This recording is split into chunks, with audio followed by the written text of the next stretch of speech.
Drive-In, starring Miss Margaret Whiting. A tale well calculated to keep you in suspense.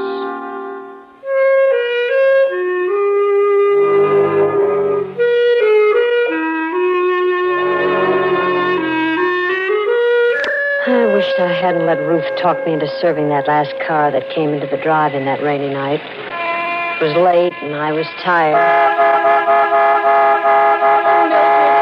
Take that order. I got 3 other cars and I'm waiting for French fries. Well, look at the clock, will you? It's near midnight and I'm off duty. Oh, please, Mildred. Just this one more, will you? I'll do the same for you sometime. Ruth. The doctor's car, see? Probably a crush. Anyway, you got nobody waiting for you. It's true. No one was waiting for me. Only the bus which would take me to North Hollywood and the apartment where I lived alone. So I buttoned up my raincoat and I took a menu over to the car. Good evening. Never mind the menu, just some black coffee and a ham sandwich. Please hurry it. I hurried it, but when I clamped in the tray, I had to roll down the window a little. When I touched the handle, it felt kind of sticky, and my fingers were red. Blood red. Oh, I'm Dr. Russell. I just had an emergency patient in the car. An accident? Yes. Sunset and Vine, quite a crash. I just happened by.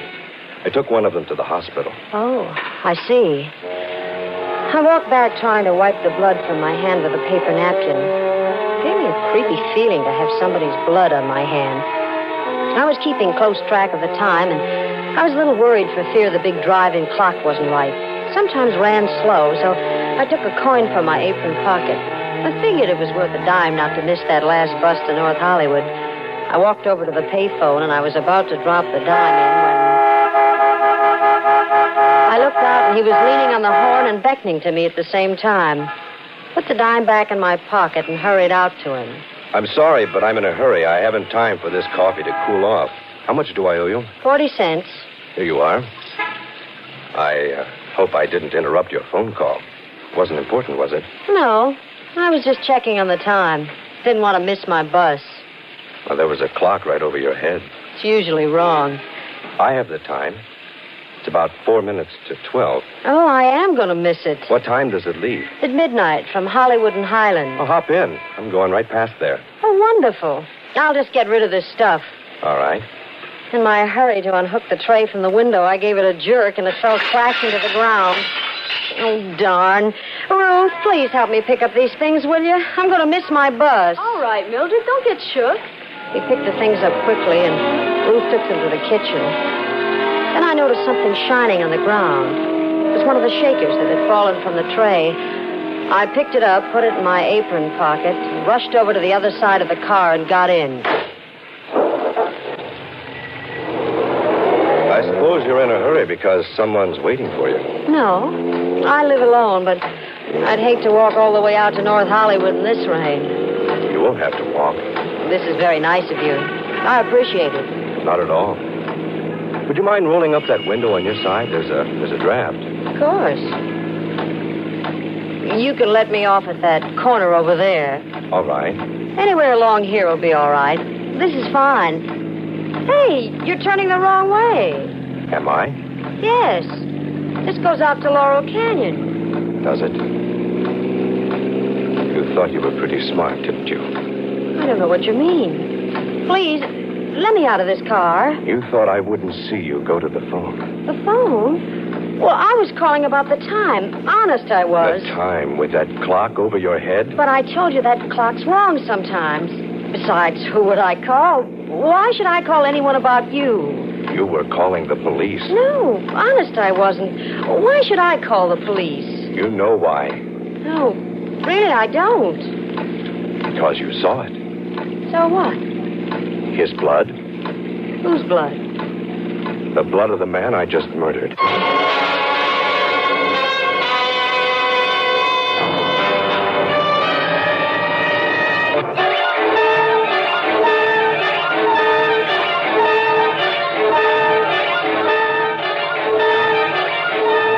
Passed a few people and some cars in the next few blocks, and I thought of calling out. And then I knew why he told me to roll up the window when I'd first gotten into the car. And then we were at the mouth of Laurel Canyon, and I could see the road dark and lonely up ahead. Look, I didn't know anything about you. Honest, I didn't. Please let me go. You know something about me now? I won't tell anybody, whatever it is. I promise you I won't. A woman's promises. Remind me to tell you a story about a woman and a promise. Oh, let me out. Please, let me out right here. It's a long way to North Hollywood. Well, that's all the better. It'll take me hours to get there, and you'll be miles away by then. I'm not taking any chances with you. Oh, please let me out. I gotta get home. You said no one was waiting for you. You live alone. No one will miss you. He heard the siren and looked quickly into the rearview mirror. Then he took a gun from his pocket and turned to me.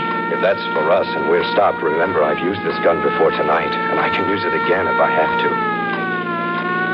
If I'm taken, you'll go first. Now listen, I'm a doctor and you're a nurse, and we're on an emergency call. If you want to live, you won't try to pull anything. What's the trouble, officer? Going awful fast for a wet night, aren't you, sir? Yeah, I followed you up from Hollywood Boulevard. Well, I'm Dr. Russell. This is Nurse Johnson. Emergency call. Let's see your identification, sir. As he fumbled through his pockets, the motorcycle cop looked over at me. I thought for a moment that I could signal him with my eyes. But then I knew he wasn't looking at me.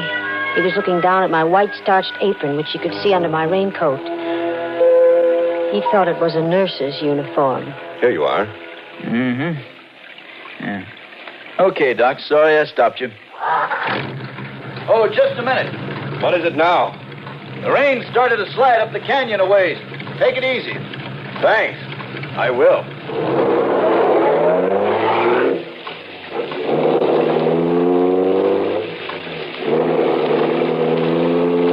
You're not Dr. Russell, are you? What do you think?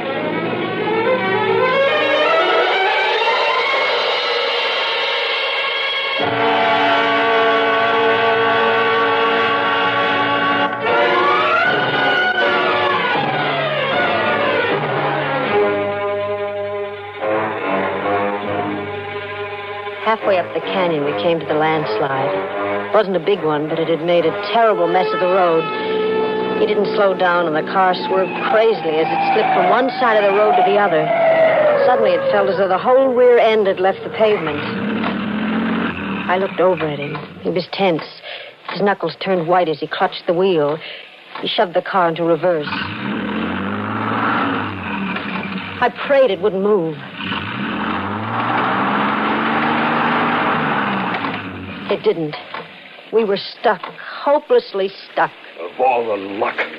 Suddenly, the canyon was filled with light. A car had come around the curve behind us. This might be my chance. Remember, I still have this gun. Don't try anything. Hey, we're stuck here. Could you give us a push? How do you like that? Now I'll have to get out. I'll have to put something under the wheel. You stay here.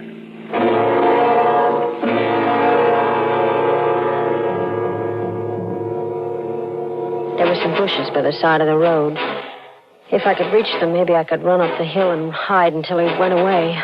I carefully turned the handle of the door. I could see him in the rearview mirror. He was at the back of the car. I eased the door gently open. I put one foot out. I was just sliding out when I heard him behind me. You're not going anyplace. Come here. Give me that raincoat. Why?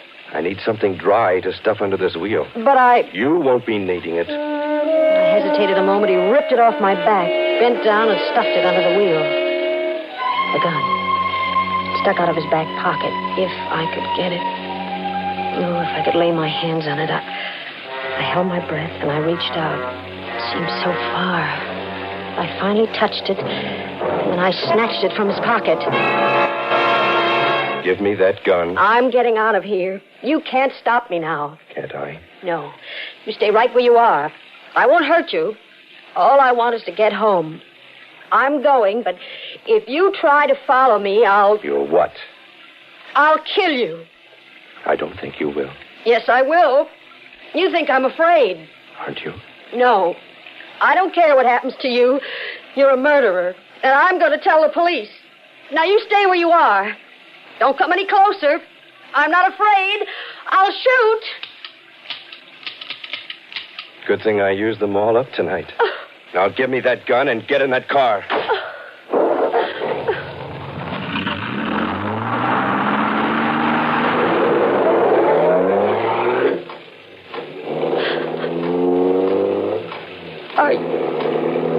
Are you going to kill me? I've got to now.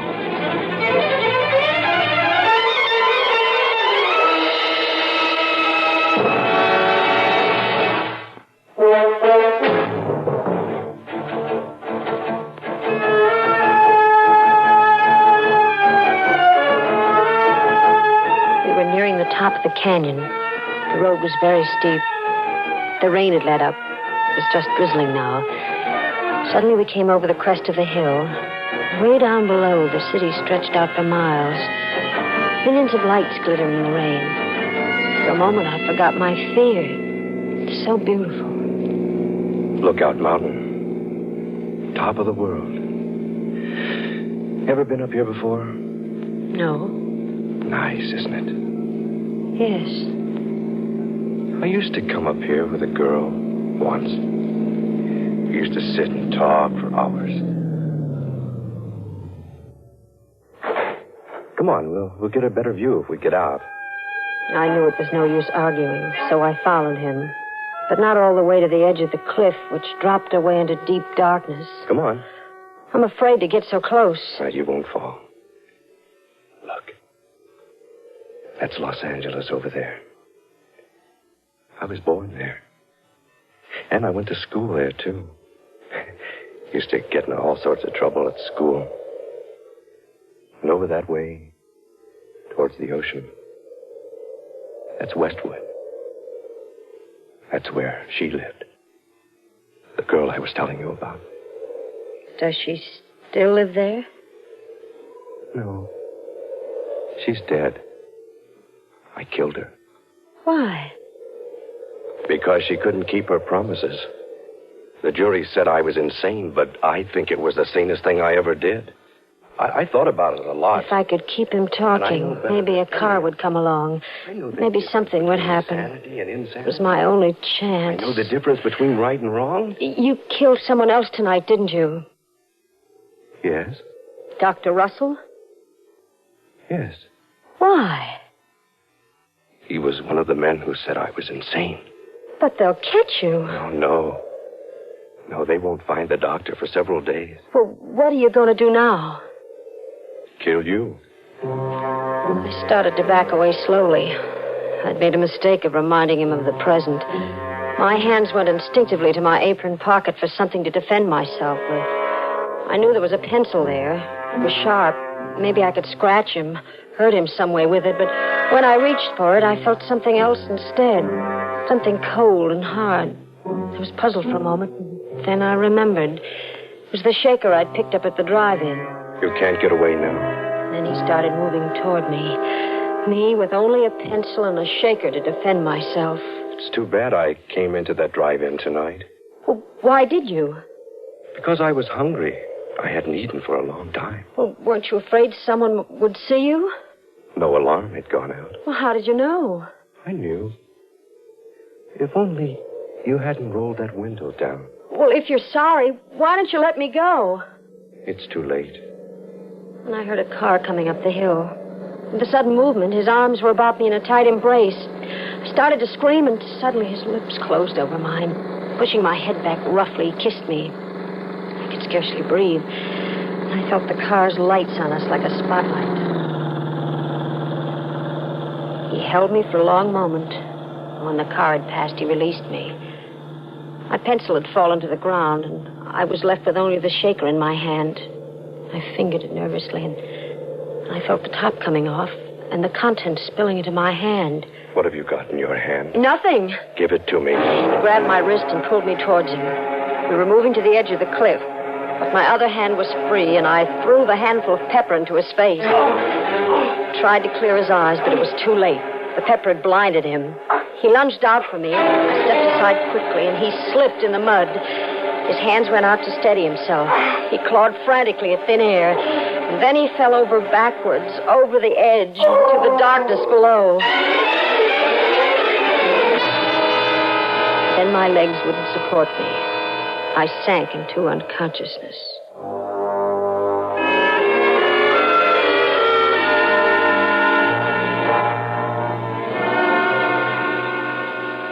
I don't know how long I lay on the wet ground.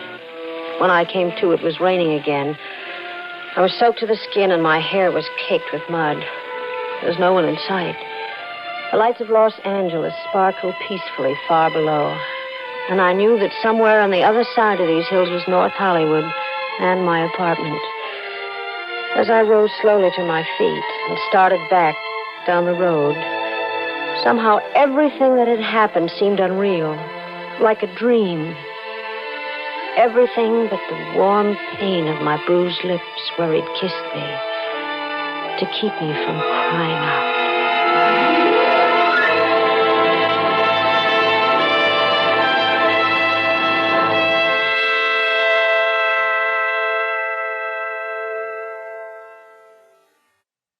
Suspense, in which Margaret Whiting starred in William N. Robeson's production of Drive-In, written by Mel Denardi. In tonight's story were Gail Lucas, William Wintersall, and Norm Alden. Listen. Listen again next week when we return with Frank Lovejoy and Joan Banks starring in Ivy is a Lovely Name. Another tale well calculated to keep you in suspense.